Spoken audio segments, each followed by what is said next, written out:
Good morning, and we are back with all of you with our Tuesday edition of Putting India Back to Work. And we've been doing it now.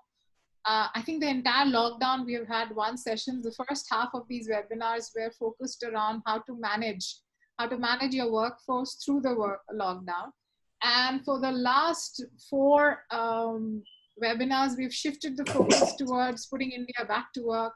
How can we learn from each other in terms of, given there's no precedence of something like this, in terms of being able to cover this distance. And I think there are many questions in people's minds in terms of, can we hit the same level of productivity? There are questions around safety, hygiene, morale of employees. But anyway, we have again quite a robust panel to discuss all these issues and throw some lights based on their personal experience and insights. And I would, in advance, I'm encouraging all of you to straight away start sending your questions as the session starts. We will take your questions towards the end. However, keep pouring them in so that as the questions come to your mind, so that we can put them all together and address as many of them as possible. One of our panelists is yet to join, but meanwhile we do have Mr. Rahul Sinha, who is CHRO of Pidilite Industries. We have Mr. Kabeer, who is head of HR for Dinesh Engineers. We have Mr. Yogesh, who is director of Wonder Fibromats, and we have Mr. Mohit Saxena, VP HR for Sterlite Power. So I think a very healthy panel, professionals with years of experience, and they bring in enough uniqueness from organizations' diversity perspective as well. Like the flow of these webinars have been, I'll be asking each of our panelists a question, and we will be as crisp and to the point for your benefit.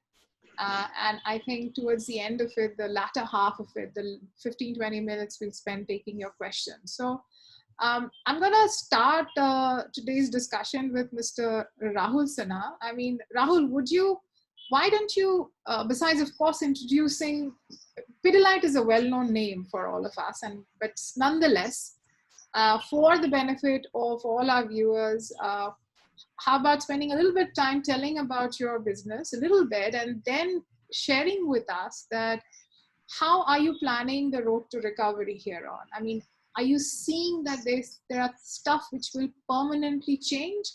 And you are sensing that there would be a new normalcy, the much talked about phrase these days. So I'd like to hear your perspective on this. And morning, everyone. I represent Pidilite Industries Limited, a well-known adhesive company, and possibly better known by its brands than by our own name as Pidilite. Fevicol, Fevikwik, Dr. Fix-It, these are the brands that represent us. We are a 7,000 people company spread across 14 different countries. India still is at the center of our operation. This is a scenario that has rapidly developed over the last 2 months, and somewhere in the middle of April, started becoming obvious to us that we'll have to start living with it, start finding ways to get back, because this is not a 50-day, 60-day pain. This is something that is possibly going to go for a bit longer. Our factories are up and running, our godowns are open, our stock is moving. Wherever the markets have opened, our people have started contacting with the dealers and distributors, and we are ensuring that the product reaches where it is supposed to reach. One of our products, Dr. Fix-It, is in waterproofing, and right now before monsoon, a lot of people need that waterproofing to be done. That isn't waiting for Corona to get over, so we have to ensure that happens.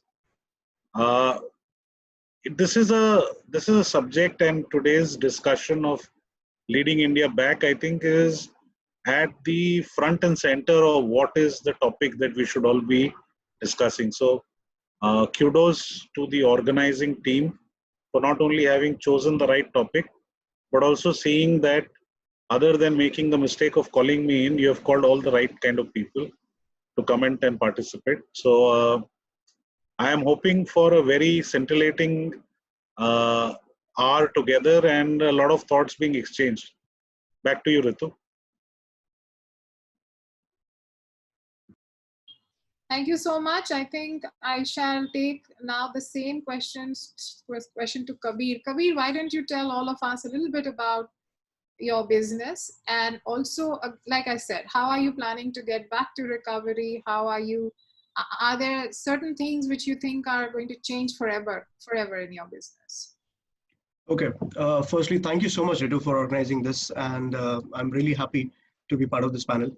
Well, we are Dinesh Engineers Limited. We are almost 30 years old company in the market, and our director, Mr. Dinesh Kagal, and our assistant director, Mrs. Shashikala Kagal, both have started this, 30 years back with a vision to be the India's best leading passive infrastructure provider, and we are on the way. We are a count of close to 2,000 employees. Split across on-roll and off-roll. That is how we're working, and we are associated here with this. With regards to work, certainly the kind of responsibility that is on us at this time. So we are doing projects that is laying fibers, at the same time protecting fibers. So between two towers, there's a cable which is passing through, either overhead or underground. So we are responsible to ensure that these cable do not get cut, so that people at the around certain areas, maybe Idea, Vodafone, any user using any of the telecom providers, should not face any kind of issues or network concerns. So seamless services is what we are responsible for, and our team is doing that job. We our warriors at the front, they've been fighting across from day one of this lockdown. From the time PM has Mr. Narendra Modi had announced lockdown, from day one we had made a strategy. The kind of people that we have on board, the directors or the CEO of a company or the various stakeholders, they had visioned this out, that this is going to take a long period, almost like 1 year down the line, this is going to get clear. So we need to have a strategy behind. So we had done a very healthy exercise wherein people who are supposed to work from home, for example, if it is a finance team, they can work from home. The kind of software that they use, it can be easier. At the same time, the kind of other administrative department, how the cost can be reduced. Instead of calling people, what is the other way? Then we split across what kind of people come from public transport, what come from private vehicles. So we did that exercise also. The kind of distances from the offices, since we are present across 7 states, 7 cities. So in that case, we have a big split. So we had to take a very cautious call. Over the period, we were like changing our strategies basis the government norms or the the HO report. Basically, wherein the Mumbai moving towards the highlights, then Bangalore, then Delhi, and all these cities. So we were taking very adaptive kind of strategy to ensure that we reach the right direction. So today we have people in the field wherein we are following the norms, we following the all the laid activities in terms of sanitization, ensuring the PP kits are being given to our employees. They've been wearing it, and we've been very strict about it, that in case you don't wear it, we would definitely take actions. So from our end, not only the government putting a pressure on us, but we've been putting a pressure on a field team that this is for your own safety. You need to do this. There's a family depending on you. There's other colleagues who are working with you. So you got to be very careful on that part. So when it comes to sanitization or any kind of, hygiene factor, we've been very serious about it. So our directors have set a very straight instruction, Kabeer, do not wait for any approvals. That's the best thing that is given to everybody. Buy sanitizations, get at what cost you get it for, and make sure that our employees are safe. Safety is the first priority. This phase is definitely going to pass. 1 year down the line, 2 years down the line, as mentioned by Rahul, 18 months that he's visioning it at. So maybe 2 years, 3 years, I'll hold it up. But right now, our priority is to make sure that we have a safety in place and then work. Coming to business, Ritu, today, 33% of the business, 33% of the employees are there. But we're still ensuring that the minimum people are coming to office, like HR is coming, because since there's a lot of permission letters, commission office permissions, other activities going around, our directors are coming in through. Our ROW team, the licensing team, where you really need to have the hardcore sign, signatures are required, which you cannot do it digitally. So these kind of teams are coming in. taking Bangalore as an example, we have started Bangalore office last week. Hyderabad recently started 2 days back. Delhi, we yet to start our office because we're waiting for certain approvals to come in and let teams work from field. Our project is simultaneously going on because we safeguarding the route, at the same time we're laying down the fibers. So our project team is on fledged, basically we're doing that job. So that is what I believe, the kind of energy level within the Dinesh engineers is very high. We've been talking to people morning and evening. We're sending out emailers, we're sending out small videos, we're sending them voice notes, we're keeping every activity being tracked. We creating spoke model wherein any kind of health issue, maybe a fever, we've been understanding what kind of fever, we're getting him to the hospital, ensuring that this is happening. All the checks are in place. There's nobody who at the field is not well. We're ensuring that they get proper diet. Basically, because there are people coming from UP, Bihar and working for us at junior level. Being a practical example, बहुत सारे लोग हैं जो field से other states से आते हैं, हमारे लिए dependent है. So we have created FRT rooms. So they stay in our rooms basically, and we sanitize that room very frequently on a frequent basis. And we ensure that the food is being supplied to them. The rationing has been done to them. Basically, the kirana, everything, the groceries have been, reached to these guys. Basically, all the permission. Since a CEO, he has a lot of, experience in terms of dealing with field team. Basically, so he's made already a big plan in terms of what kind of investment which is going to go in. So right now, we're not looking at a marginal level to look at the financial status, but what we're looking at is to have at least a minimum business to run the show. Basically, that is what our focus is at this time. Basically, yeah. Okay, thanks so much. There are a couple of questions that come to my mind, but I'm going to park them and I'll come back after we are done with all the rounds. So Yogesh, over to you. Let's hear from you. How are things at your end? A good day to all, and thank you, Ritu, for organizing this. The topic of today, putting India back to work. Well, like Rahulji and Kabeer have said, everybody in the industry and otherwise is wanting that things get back to the normal. But it's going to be a new normal. It's not going to be something that we have lived with. We have not seen times like these, and perhaps once this is gone, we will get back to some kind of life. But these are not normal times. We are all going through very tough times as far as industry is concerned. My industry, I represent Wonder Fibromats Limited, which is a company where we manufacture fans, ceiling, pedestal, wall, exhaust fans, and heavy duty fans. We do branding for some of the largest and most well-known brands. The present situation is such that I feel that there are three issues. One, that the demand is very badly hit. The other thing is that the labor is not available and the cash flows are very badly affected. So as an industry, we've all got to get together and make sure that we get out of this situation. These are the primary three problems that I foresee. As far as we are concerned, our factory in Roorkee is working at the moment with about 35% of the strength. Some of the people who are coming back to Roorkee, the senior people or even the labor that we had is not being allowed to come back to work because Uttarakhand has an issue where anybody who comes back has to go through 15 days of isolation, whether he is corona affected or not. So anybody who comes back was first picked up, taken to the hospital or clinic and given a certificate saying that you stay at home for 15 days. So even some of my people who have come back have not been able to join work. That's a peculiar problem we are facing. So I'm expecting another 10-15% of the people to join duty sometimes after the first.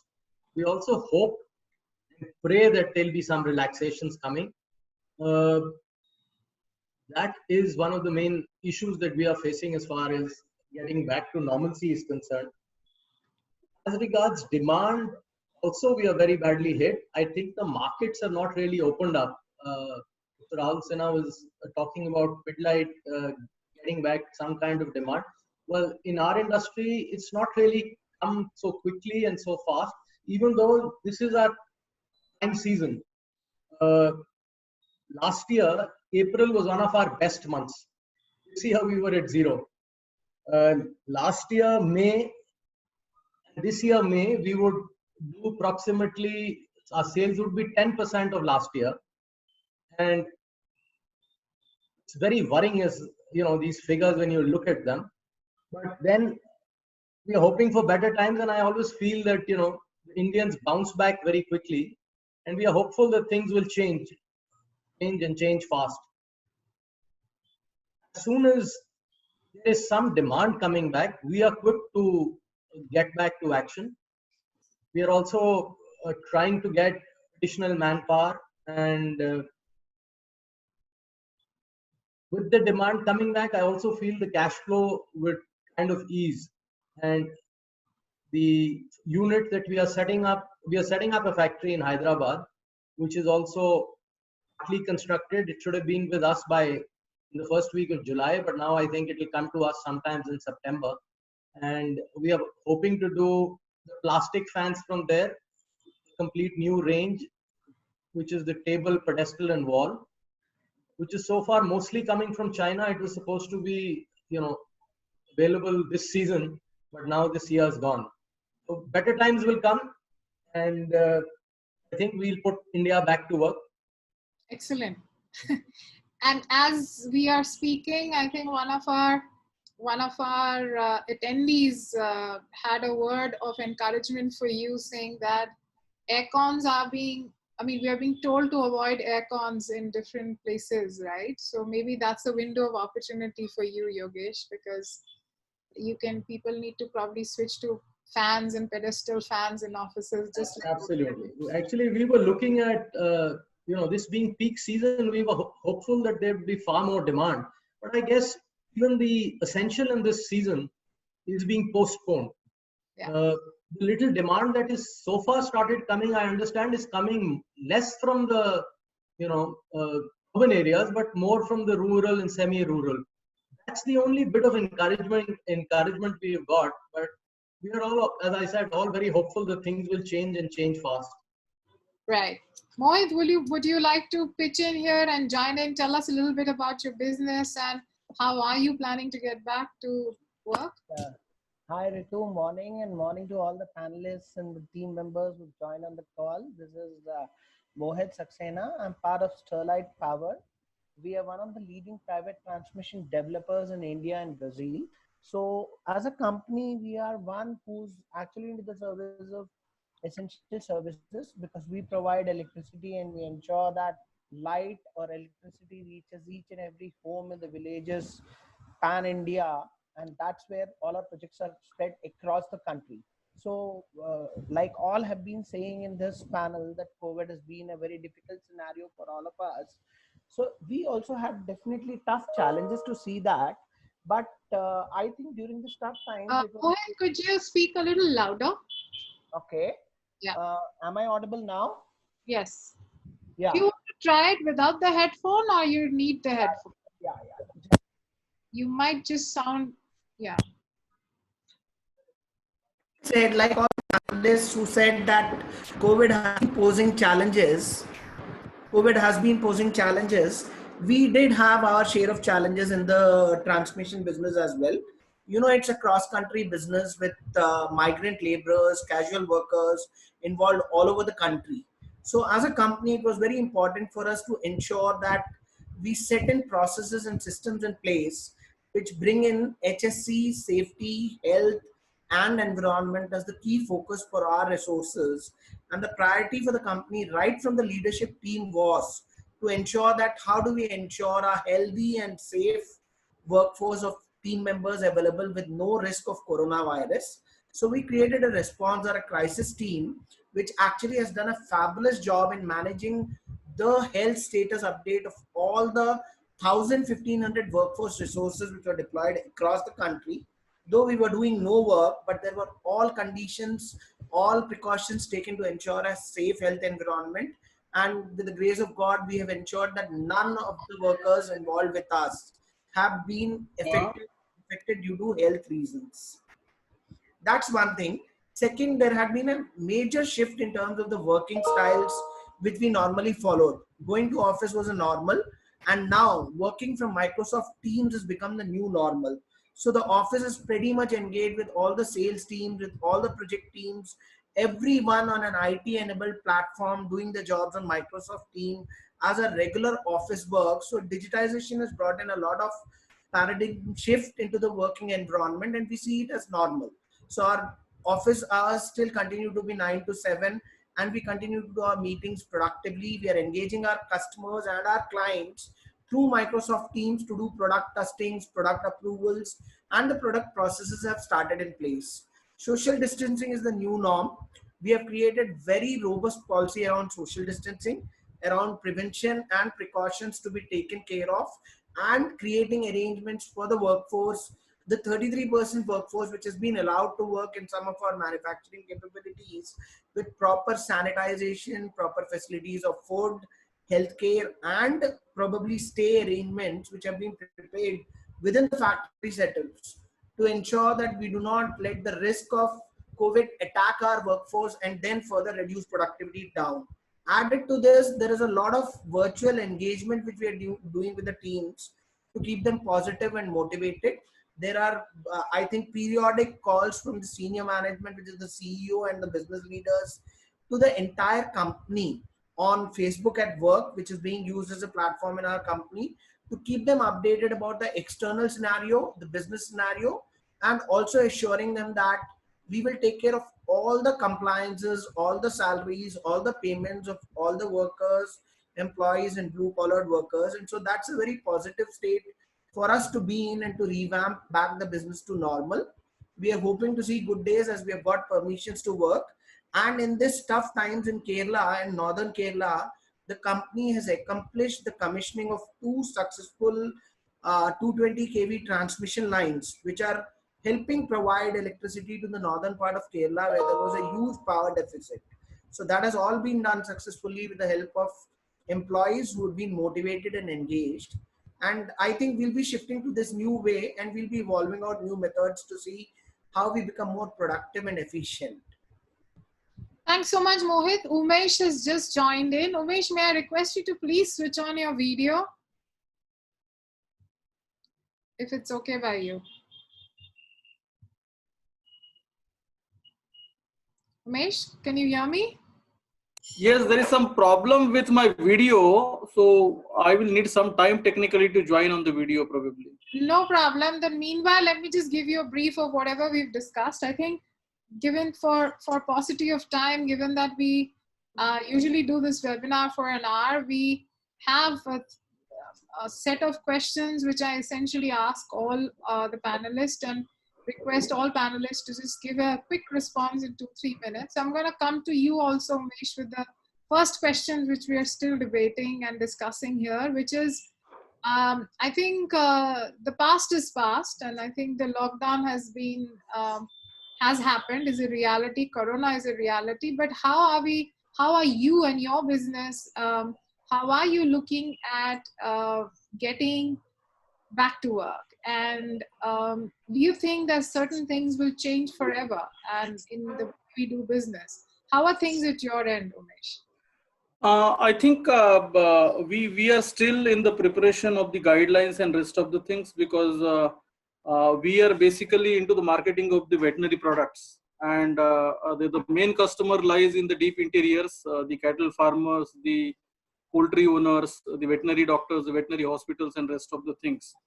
So I think at that level, still there is no clarity on them, and we have taken some survey on the customer feedback also, wherein we found that still there is no response from the customers as of now. We have tried and tested few areas on the north, south, east, and west, where I think there is still some kind of a question marks in the mind of the customers, because when you want to go them and visit them, it's more of a distancing they believe in, and they still feel that some precautions needs to be taken. So based on that testing, we are still waiting and keeping a watch, because a lot of business is happening at the retail level. When we talk about the pharmacists, chemists, dealers, and all those things. So in this kind of situation, I think manufacturing and supply chain is playing a major role. I think they are the backbone of the organization currently, and I think their support and then the kind of working they are doing. We have put in all the things in place with respect to our manufacturing locations, all the across India, in fact, 13 locations. So wherever possible, we are getting back the manpower to the work, but the challenge is again the local restrictions, where some areas again, in spite of having a green zone, some manufacturings are there in the deep interiors, and local panchayat, or maybe take an example of place like Bhiwandi in Mumbai, wherein specifically, even though it comes under the MMRA region, but the local panchayat again have some different decisions. So whatever decisions, even which are being taken at the state level, probably the implementation is different at the ground realities. So post COVID, I think what we are planning, that we may not start the 100% operations in terms of the sales and marketing. Probably test and try, and wherever possible, maybe we can start with few locations where people can start working on maybe 2 days a week, not more than that, and more of a customer engagement, more of I think discussion and education to them on the different kind of product.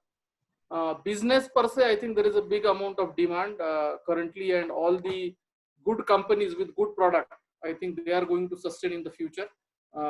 My experience or the feedback is that all the mushroom companies, basically who were doing business at district level, state level, or all those kind of things, sustenance is a big challenge for them, and there is no manpower available for them at current situation.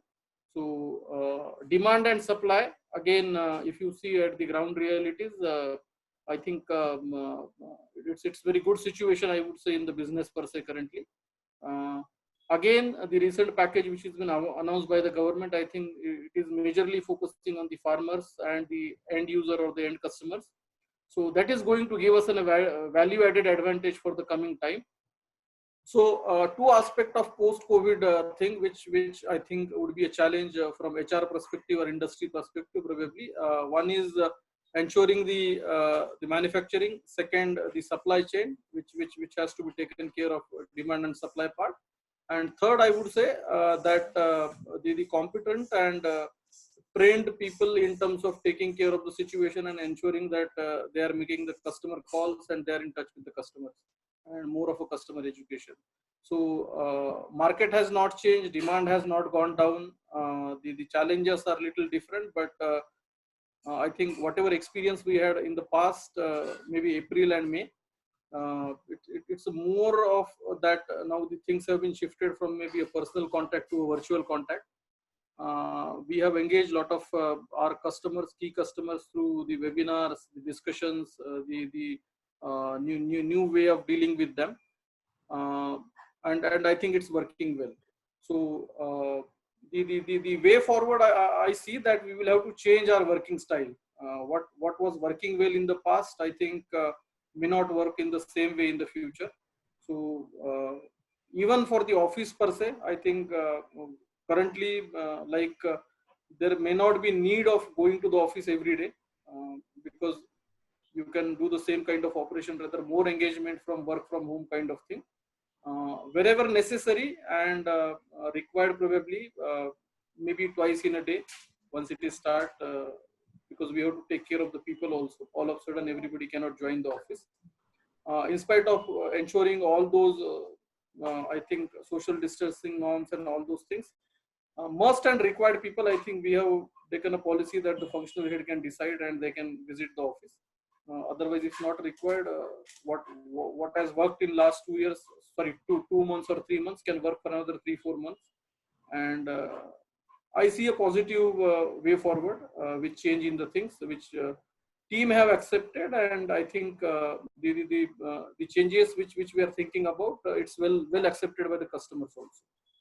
So unless we have a positive response from the customers and welcome, because we are also working on the customer behavior, because for whom you are in the market, if they are not interested in meeting you, there is no problem in disturbing them unless they are being comfortable. And second, psychological thing, I think there is still in the back of the mind of the people that unless central government takes any decision on the lockdown, it is going to be remain in the back of the mind that everything has to be taken care in the same manner what it was been taken care in last 2 months of time.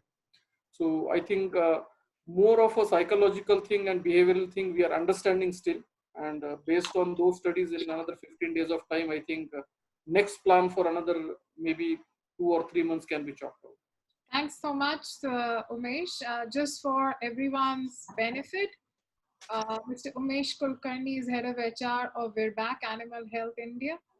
And so good to have you join us.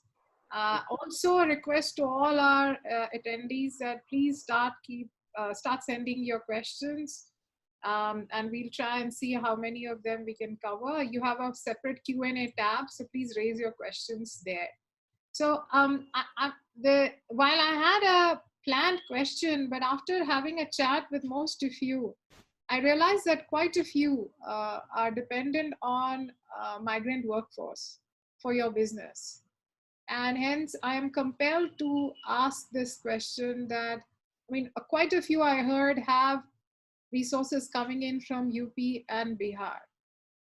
I wanted your initial thoughts, for example, that why did they go back? I mean, is it a reality? Did everyone really go back? And if yes, why are they going back? Because they were in jobs, and hence what prompted this shift in such huge numbers? Or are we missing a reality? So Kabeer, may I request you to take this on first? Certainly. Well, Ritu, this is a very valid question asked. So I'll now talk about ground realities. What happens is, you make a very nice strategy at the HO level, at the head office level, but when this gets cascaded down the line, the realities are absolutely different. So coming back to a question which says why migrants or the the blue collar staff had to go back to their hometown, or they're still trying to reach out to a hometown, is because they're finding it difficult to cope up with different state people. The kind of cooperation at the local level is very challenging. Today, everybody is more towards their own safety rather thinking of the other safety. So the kind of cooperation at a very local, or the humanity, has little bit vanished away, to be very precise. Second, the kind of availability of resources. For example, if I am a labor, I am being posted to Jalgaon, like one of the tier 2 city of Maharashtra. So what is happening is, I'm finding a challenge. My room owner, or the where I'm renting the place, he's creating a nuisance for me. B, as a labor, I have to go to office, I have to go to field, work there for 9 hours, come back to my residence. So the resident people are creating a nuisance wherein since both the sides, you have to be balanced. They are right at their side, the society people, that you cannot go out of the society since this is a critical time. B, he has to go since he's working under this disaster management situation. So they're finding a situation out there. Third, they're not getting any kind of support locally, because we're trying to get all the permissions at place. We're getting all the paperwork at place. Still, the police or the kind of the government authorities are creating kind of problems while they've been doing their duties at the field. So they're finding it very difficult to sustain in this case. So they don't have the parents, they don't have a family. The wives are at stake. They've been waiting. What's happening? They're getting a regular call on a morality basis wherein kya chal raha hai, aap wapas aa jaiye. That there are kids who have been crying across that father, please come back, or brothers have been asked to come back. So this is the situation which we're facing. To tackle this situation, what we have done at this time is, as we said, we have created FRT rooms. We have created immediately when this lockdown was happening, we have created our own rooms, which is a little away from the your resident areas, wherein they can have their own kind of space, wherein the groceries are given, proper allowances are being given to them, the proper facilities, the sanitization, all the necessary hygienic products are being given to them. So this is where we are keeping at least our 70% of staff. To be honest, we are facing issues wherein out of 100%, we have left with only 70 to 80% of staff of blue collar. 20% have gone back, but with a promise note that they would be coming back, since they're associated with us for 7 years, 8 years. So the kind of reliability that we have on them, or the kind of investment of giving them a salary sitting at home, we can take a charge that yes, this guy is going to come back since he's been with us for a decade and so. So that is what the current is. Again, supply chain being a big concern at this labor level. they are at field, but the things where they're supposed to get done, they don't have a proper supply. So since they don't have a proper supply, they're sitting at field idle. They don't know what to do. They don't have a proper mechanism where they can reach out to local authority since there is no support. So these are the major factors impacting them to go back and shift back, at least from my prospect of the company that I'm talking about.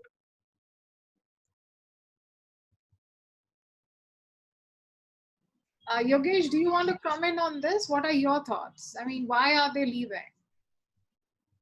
Yeah, I have a slightly different view. My view is that, the lockdown was 100% required, but it was overextended by the government.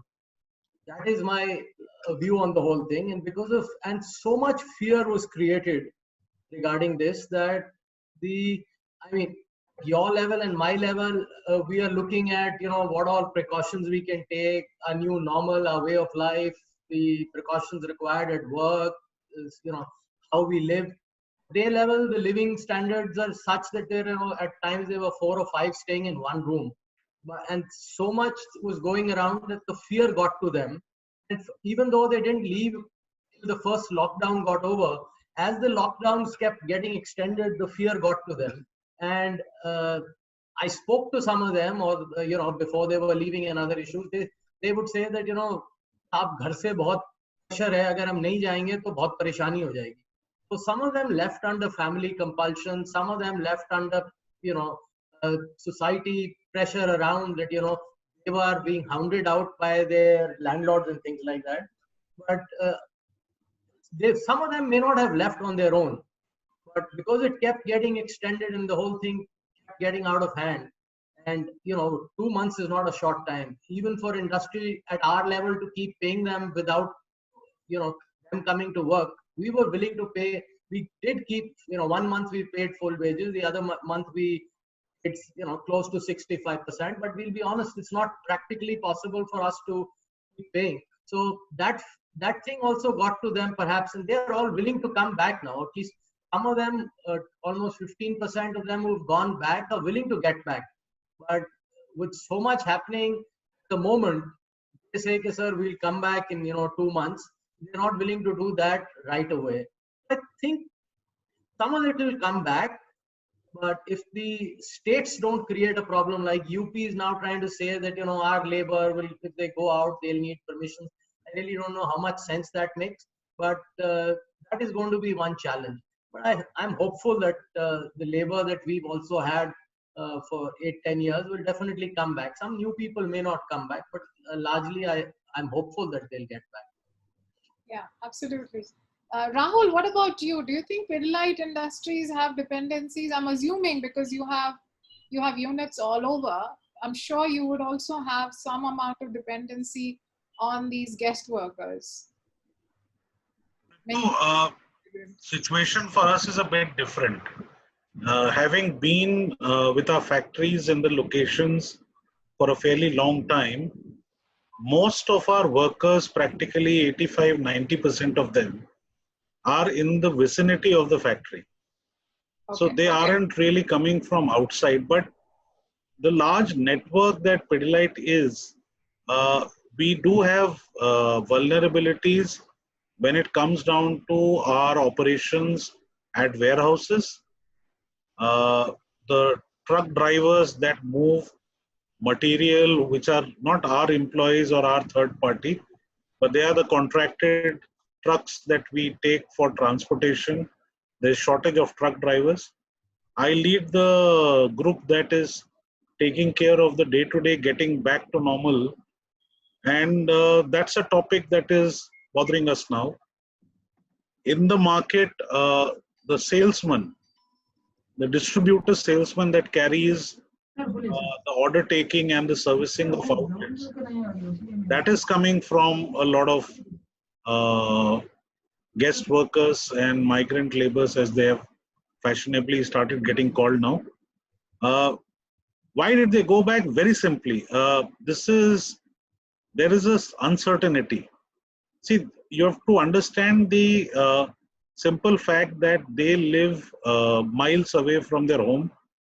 They live in poor conditions. They practically send back 90% of what they earn back home. And the people who are back home are saying, don't do this for us. We want you back. Just come back. I was just thinking, if I was in their place, what would I have done? I would have gone back home. Simply because home is where it is safe. Does not matter what do I have at home. But then let's talk about the reality. A lot of them don't have any other source of income. They're bound to come back. Some of them have some agricultural land, suboptimal, where either their family is working as contract worker, or otherwise it is their holding which is suboptimal. They are likely to come back only after this season of crop is done. And some of them are well-to-do. They are, the third son, fourth son, who stylishly wanted to get back to Mumbai or Delhi and live a much better life. He possibly will come back after a long time. So we are going into this situation of labor flux for some time. Bound to be a reality for a lot of us. But let's look at the counterbalance. Demand is nowhere near normal. It's way below. So workforce required is also not as much as you would require in normal time. So there is a counterbalance that will happen. The reality is that migrant labor or guest worker or just the shifting labor population is a reality of India. You've just seen what would have otherwise happened over 5 years happen in 2 months, and that's why it looks stuck. It will happen again. People will come back. Because at the end of the day, people will be where jobs are. And I have a huge amount of regard for governments that are saying they would create opportunity for their labor that has come back within their own states. But I guess there must have been some reason why it couldn't be done over decades. So I would be surprised if it gets done over a few months. If it gets done, well and good. We will see industry develop there. If it doesn't get done, well, there are other jobs in the country and people will move to that. The Indian population is fairly smart. So just allow them to take care of it. Thanks. Mohit, you want to add something here? Even you have migrant workers, guest workers. Yeah, so just to add on to what all panelists have been speaking, I think that's been the practical situation. And one very important aspect which comes in this scenario is the emotional and psychological state of mind of the workers over there. We had workers or resources, migrant laborers, pan India across different locations in almost every state in the country. And since the situation was a complete lockdown, you had people who were sitting completely idle. We had proper guest houses and facilities, proper food rationing put to them, proper sanitization and isolation centers put in place, yoga trainings and all things being done to people. But then the entire problem remains that a migrant worker, if he is an idle worker, it's a devil's mind. And then there's a psychological pull, emotional factor coming down, where they were actually seeing everyone running away. And when people were actually sitting without work, they find that there's nothing happening. They always find it's better to go back to home, go back to a place where you can be emotionally more secure. So it was very important to actually touch base with these work groups on an emotional front as well. So engaging employees and your workforce at an emotional level and being able to help them and assure them that the environment is conducive, we will take care of your health, and give them a perspective that we want you to be safe. And if you want to decide to leave, you can take a call. We did a call like that with our teams. And we found out that some gangs or some workforces said that we don't want to work. Because like what Rahul said, like what Kabeer said, the home front was a very pulling factor. And they said, we just want to go. Where the counterbalance of work comes in, because there was no work happening and there was work happening only in critical locations. As a company, we did measures like reallocating workforce of existing gangs who were assured, who were emotionally stronger, who said we want to work with. We put them onto critical assignments there, and we let the other gangs or the other people decide on their own when they said they wanted to move based on proper arrangements, let them move out. We also have done one more thing that, see, one thing we will not be able to change is the mob mentality of the workforce. If they decide that they want to go, they will go. So India being a very secular country with so many festivals, so many traditions, You have this constant problem with migrant laborers, be it Holi, Baisakhi, Eid, Diwali, you have laborers moving out. So the agile workforce planning would have become critical, which was always followed as a norm. COVID added to the new dimension of it, making it even more volatile, making it even more ambiguous. So now with this scenario, what we did was as a company, we quickly looked up at all the available work resources available. How do we allocate them critically? And second, what we did was we also said that can we look at now the added advantage in our business was that you have a phase of monsoons where there's a lean period and you do not need these resources during the lean period. Even if they are there, they're actually doing some rudimentary work as a backup and they're not doing the core work. We said them that now once the lockdown opens, we will ensure to see that you're safely deported back to your place, but building in contracts which we activated for a future date, we are saying them that when you feel accomplished, when you feel safe, when you see situations deciding down, we would want you to come back and contribute to work. So we have opportunities for you, we will do that. So that way we build an emotional, engaging contract with them to see that we can get back our workforce whom we had trained and whom we had retained. Second dimension which becomes very important now is that there's a huge challenge now on the HR fraternity to look at reskilling of the workforce on account of the gap of the migrant laborers. So how do you build strategies to see that you can create talent or work pools within your local regions who can be on whom you can invest upon, on whom you can train upon, whom you can reskill upon so that you can use them as a backup and not affect your business. So the business continuity planning from that perspective and agile workforce planning will become focus areas for the future. That's how we'll be working on it. And we'll have to live with the challenge what all the panelists have already shared. We are running short on time. So Umesh, I want you to come in quickly and with a few comments to add to this, if you have some thoughts on this. No, I think what panelist has said is right. See, coming back it will be all depend on the situation, the coming time and coming situation. I think it's more important that if we start the operations, if you see the part of India wherever their operation has started, I have taken a survey from my own company and people are eager to come back and start the job. They're just waiting for a time to change, I think, and kind of a changes which are happening over a period of time. I think two aspects of this migration, I would say. One was with respect to the unorganized labor. That was one area, and some part of the organized labor again.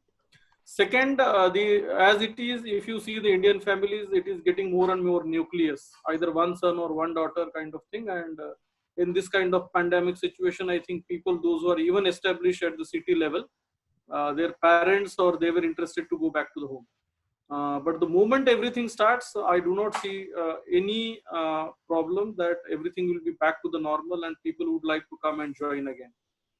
Because even those who have been a migrant laborers, they have gone back, but there is no work at all at the village level also. So sustenance is again a challenge, and maybe for a few months in the current situation, generally you will find that the movement happens in the month of May. Generally you don't get the laborers in month of May, and a lot of festivals or the marriage ceremonies and all those things happen.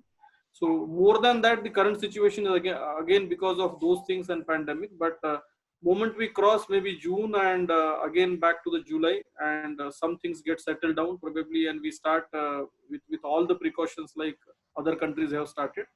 My opinion, and I'm positive that people will come back to the job, and we will again back to the track, maybe latest by third quarter. That is what my opinion. Thank you. Yeah. Thank you very much.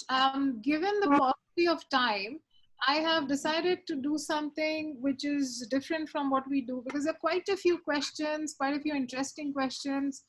And I'd like to thank Arokya, Shubhobroto, Sneha, Mallika, Bhavesh, Sneha, Nagesh, Mallika, Amatrajit, Akanksha, Ritika, Sashmita, Joseph, Mohammed, Swati, for all your questions. I mean, Prasanna, I mean, we've been questions, Gaurav Gupta, we have. So I think questions have been pouring in.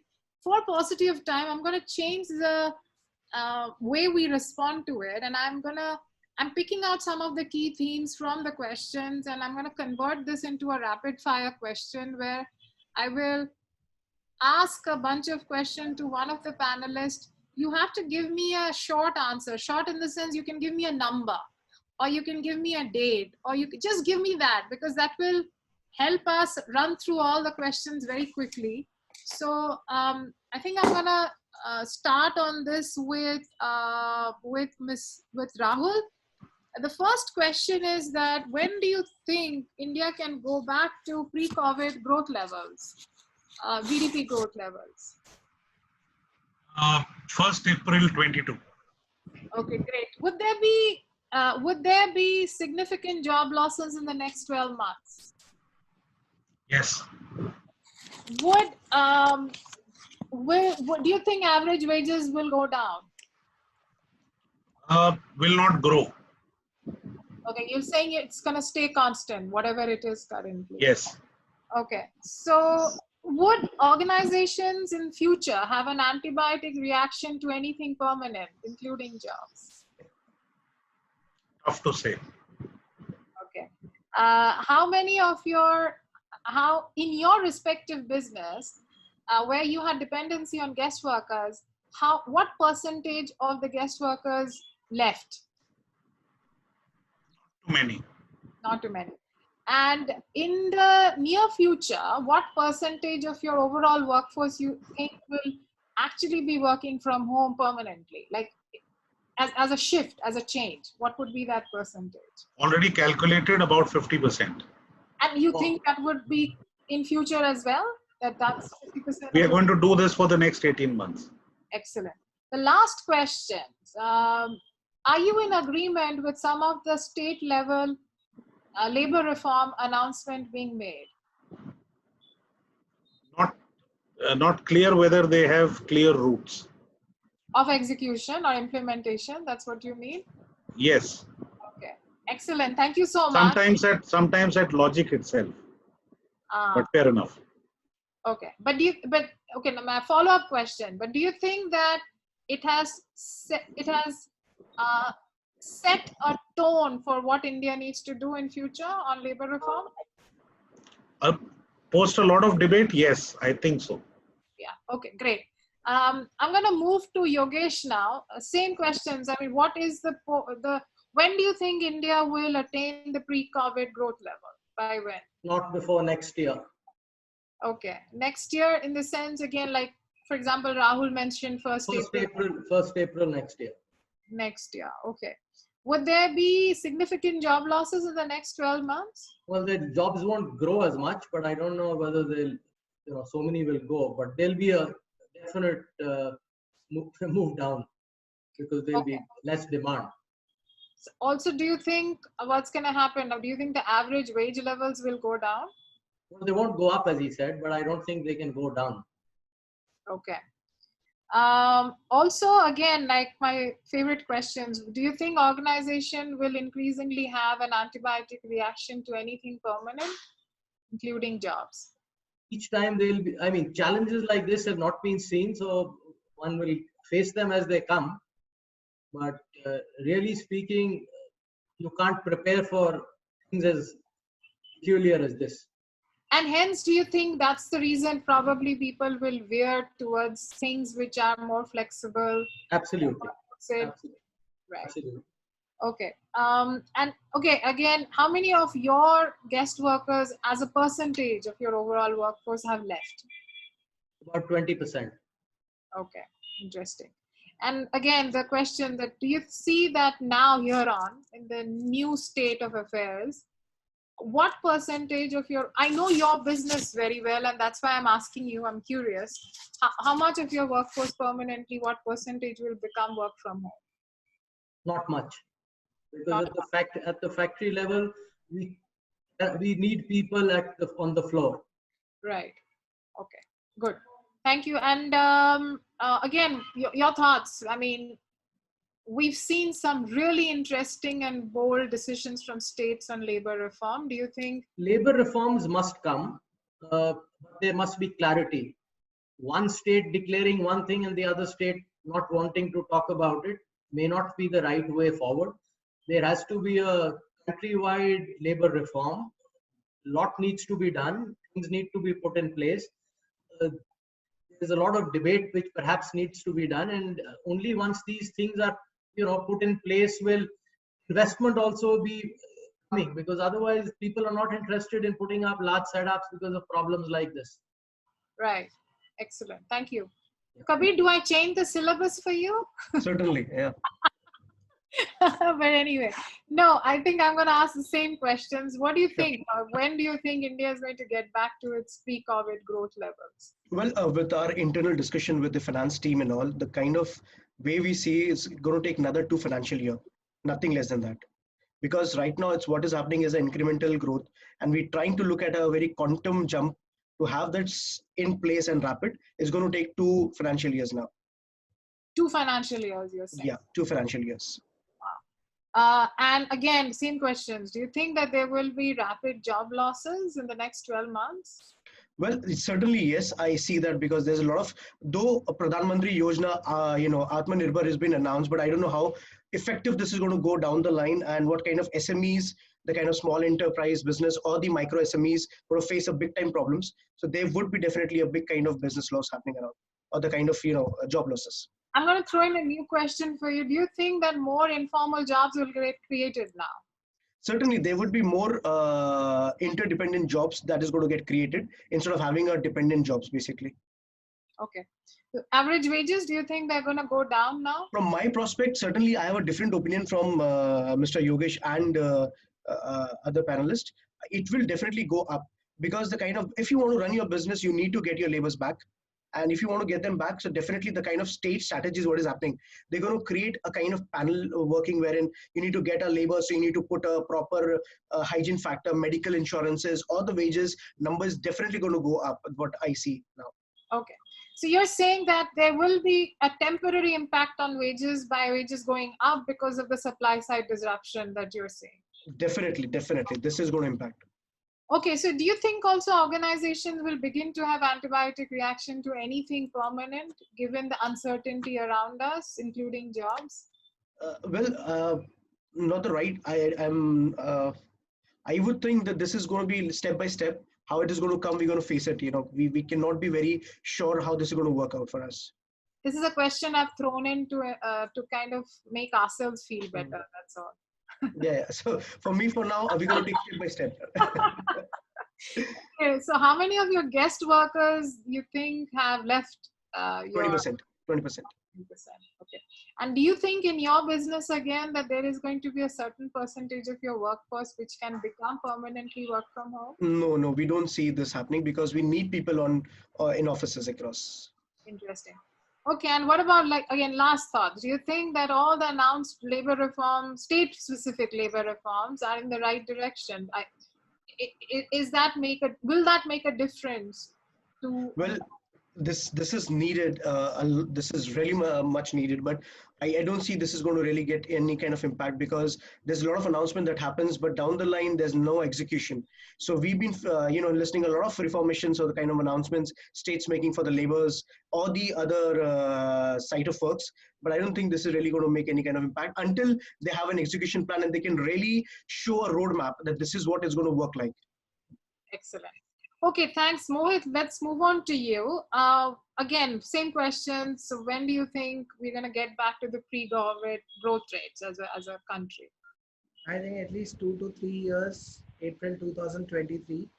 Wow, that's a long time. Okay, so would there be reduction in jobs overall in the next 12 months? Definitely, yes. A lot of organizations will look at restructuring, optimizing, reallocating resources, critical resources across portfolios, and there'll be a realignment into the layers and structures of the organization. So it's definitely going to be a lot of restructuring which will happen. Do you think informal work or informal jobs will go up? Informal jobs probably, yes, will go up, but then the kind of workforce which will be required will be a very different workforce. You need workforce which will be more IT enabled, which will be more digitized, which will be looking at new concepts. you'll need a more learned workforce rather than the normal workers whom you have, who really are not educated and do not have the requisite skills. Right. So do you think organizations will begin to have antibiotic reactions to permanent, anything permanent, including jobs? Probably yes. It is not that everyone will behave the idealistic way. You will have organizations at different levels. Some which are at a larger scale and mass will probably behave the idealistic way, but there'll be a lot of organizations which will have antibiotic reactions and will be taking adverse steps, and people need to be prepared about it. That's a reality. Okay. So again, how many of your guest workers have left? So from the workers' perspective, the company employees or the blue-collar workers, none of them have left.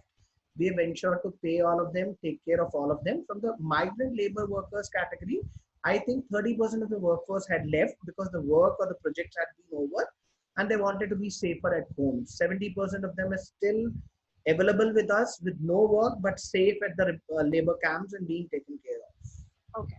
And again, do you foresee any amount of your workforce becoming work from home permanently?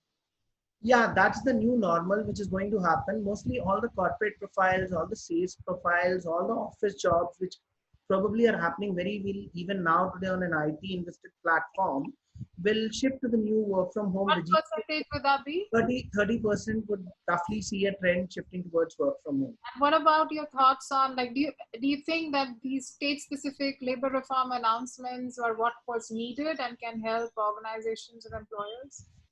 Definitely yes, from an employer's perspective and from ramping back productivity back to normal and seeing that you have scarcity of resources, it's a win-win situation both for the workforce which is there and for the employers, added with an extra caution of safety and health hazards and sensitivity around work rules to be created. I think that was a better move and things should be done in that step as well. So Umesh, over to you now. When do you think we will get back to the pre-COVID level of growth? I think I'm a little optimistic. I see that recovery will start from the next financial year, starting April 2021. And I think it may be a year of span where we could come back on the track. Excellent. So would there be net job losses in the next 12 months? Again, this is, if you ask me a generalistic question, yes, I would say. But if you say industry specific, I think life science industry, healthcare industry, IT industry, barring those, I think more impact would be on the retail sector, I would say. Other than that, I don't see any possibility that there would be a big loss kind of thing. Okay. So what about, but do you also think that there could be more informal jobs getting created in between? Pharma, I think if you look at it, the pharmaceutical industry, yes, there is a possibility. What you say is right. There could be informal job get created in the future. Okay. Well, what do you think average wages will go down? No, I don't think. I think India is a country where everybody is looking out for a growth. Everybody is ambitious, and people will keep on changing after this situation. Also, everything gets down. So I don't think wages will go down. Rather, I think in the coming situation, the cost of living and rest of the things, I feel that they may not remain static. It could grow further. Nice. And again, like my favorite question, but do you think organizations will have an antibiotic reaction to anything permanent, especially jobs? I think in current situation, they will keep the options ready now because it's a big lesson. Everybody has know the situation now. So of course, they will keep the options ready and plans ready to act upon the situation. And yes, I think there would be plans in the place. Cool. And did you have any impact with your guest workers leaving? And if yes, what percentage of those workers left? No, I don't think we have anybody who will, permanently leaving, or they may not be able to come back to the job, or currently they might have shifted back, but then I don't see a single person who's been leaving because of the situation. If everything gets back to the track, they'll be back to the job. You're saying that if you call them back to work, they will be able to come back to work. Okay. Absolutely right. Yes, 100%. And in your case, do you see anyone permanently moving to work from home? And if yes, what percentage? I think possibility for 2020 this year, of course, in the phased manner I explain you. I see that 50% of the people may operate from home based on the need and requirement. And again, this has to be reviewed every quarter. It may not be a permanent kind of thing. Perfect. And again, the last questions on, we've been hearing announcements on state-specific labor reforms. Do you think that they help organizations, in general, is there going to be net positive outcomes of those reforms? Yes, I think the kind of labor reforms which are coming, I always welcome and appreciate it. I think it is going in the right direction. And if it has been really discussed and implemented 100%, it's going to help us and then the overall industry per se. So I am quite positive about these reforms. Rahul, you wanted to come in here, I think, on this question. I think one important aspect that we must share, and you haven't asked that question, but the job generation in the economy is largely supported by the MSME, SME sector, taking up a huge part of job generation. That's the sector that is going to be hurt the most. And the set of people who are on the panel are not really representing that sector. However, as we all engage with them, they are either upstream or downstream engaged with us. That's the one where the pain is going to be.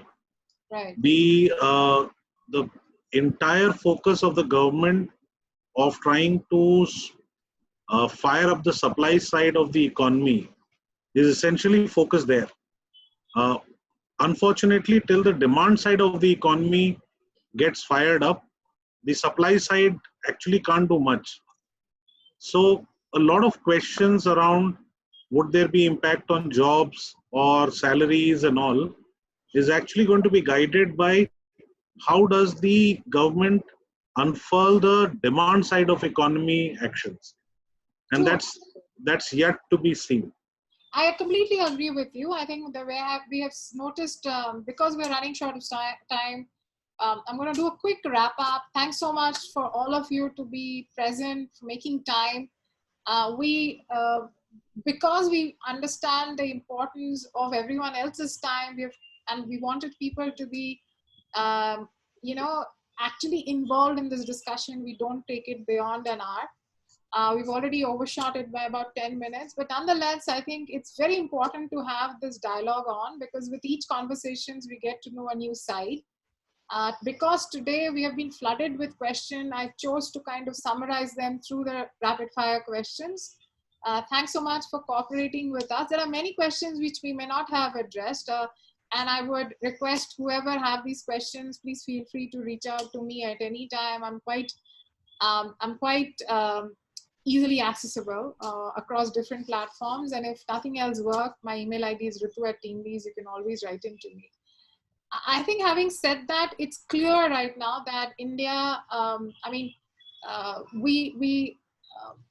we chose to save lives and as against livelihoods. That's why the lockdown was announced, and that probably is the right order, was the right order. But yes, it will have its own set of consequences on the economy, on jobs, on the overall landscape. But of course, we'll have to come together, learn from each other, and figure out a way by which we can put India back to work as soon as possible.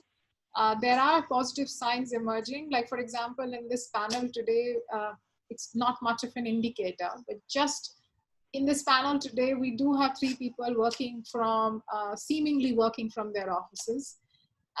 We may not need to. For example, personally, I may not need to really show up, but I think it's an important signaling value to everyone out there to build confidence amongst a lot of people out there who are apprehensive. They have fear. We spoke a lot about fear, panic, and I think all of that we need to tackle, and these are important things to consider if we are planning to put India back to work. I think, thankfully, all my webinars are incomplete because we are always left with so many questions that we have not been able to discuss. But that gives me an opportunity to come back again next Tuesday at 11 o'clock and try and address some of those questions. I think India, I completely agree with many of you that India is extremely resilient. time and again, we have shown our ability to fight with adversity and come on top. It's a great opportunity, I feel, for India. It's posed in a very difficult, challenging manner, but it is definitely an opportunity for India to be recognized and show up in the world scenario as a country which they can depend on, where businesses can be done, where they can move their manufacturing bases. The fact that India is a great consumption market is already well known, but the fact that India can also be a great hub for production, I think this is the perfect opportunity. And I have a set of panelists who probably would be the biggest beneficiaries if that were to happen. On that note, thank you again for your participation. We'll see you again next time. Same time, 11 o'clock. Thanks again, all of you. Umesh, Yogesh, Kabeer, and Rahul. Thank you. We will bounce back. Thank you. Thank you. Yes, 100%. I think it's a time we will again come back and everything would be the normal kind of thing. Absolutely. We have to. Thank you. Thank you so much. Thanks for your time. Thank you very much. Thanks and sorry for being late, little late. No problem. See you. Bye. Bye. Thanks. Thank